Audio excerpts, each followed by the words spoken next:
So that's one way of getting same number utilitarianism. If you have another favorite one, by all means. This is we think of our contribution as not something that recharacterizes same number utilitarianism, but we focus on what happens if you extend it to a variable population with the possibility of non-comparability. So this is what the remaining two axioms. So what we need to introduce first is the notion of a critical set in the PVD contribution that characterize critical benefit utilitarianism. We use the critical set in the sense that if you start with a distribution, you add someone to this distribution without changing the well-being of the existing population.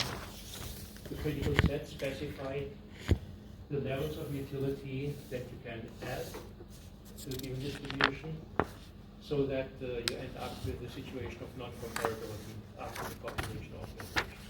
What we do is a bit more general, because we consider this augmentation not only for a single additional individual, but for an arbitrary number. For each number of individuals that you may add, we ask what are the levels that you give to each of these additional individuals in order to end up with a situation that's non-comparable to the origin.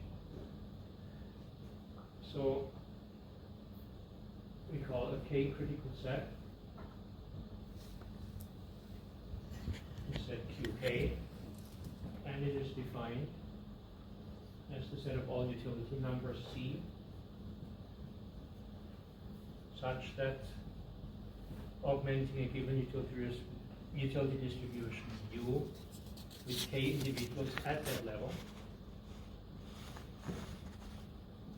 is a matter of non-comparability when you try to compare this to the original. We assume that the same critical set applies to all different distributions. Again, if you compare this with what BBD did, there BBD leap defined this in principle in a way that allows dependence on the utility distribution, and then with an axiom we imposed independence of this utility distribution to begin with. So in this case, we just do it in one step rather than starting out with a more general formulation and restricting it within this. But in principle, this is just like this applies to all positive valued differences in population size. Another remark, just for the sake of comparison, because in BBD there is only one critical set. What happens if you add one individual? What had to be done in that contribution is we needed an additional axiom that essentially took care of the fact that non-comparability is not transitive. Right? You had to do something that made it express. And because we start with different, we allow this to be defined for any different populations, we don't have to do that. What we do have to do is we have to impose some structure on these sets, and that's basically what the axioms in the paper do. Again, this is just to get same number utilitarianism. By the way, I think we could do everything, certainly for the general case, if we use generalized utilitarianism instead of utilitarianism. That is, if you want to apply an increasing transformation to the utilities, by all means, that can be. I mean, mathematically, even though the important part here is the additive separability that we have. So our axiom parallels an axiom in BBD in the sense that we put some basic structure on these critical sets, and what we assume is that they're bounded. And because if you have unbounded utilities, there lies unpleasantness. And we assume that they are non-degenerate in the sense that they contain at least two elements, which means we definitely will have some non-comparability if we move to comparisons across different population subjects. So we call the axiom extended regularity, just to distinguish it from the BBD axiom, that's what's called regularity. Ours is extended because it applies to more than one critical set.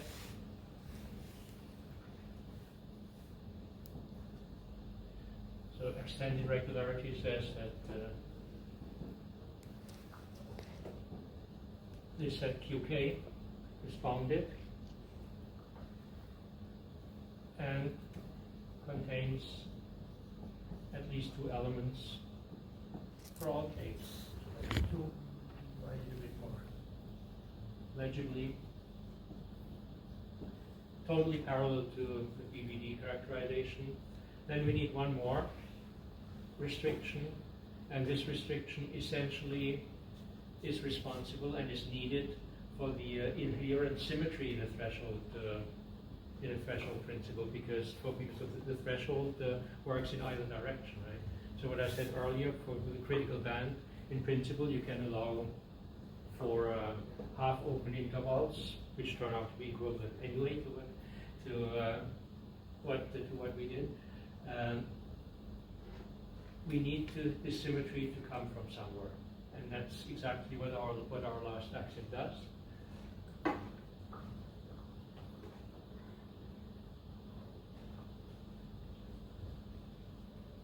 And it is akin to the population critical level principle that assumes that there is such a thing as a critical level. It's a little more because, again, we have to allow for the possibility of multiple critical levels, which we already have by assuming that this set contains at least two elements.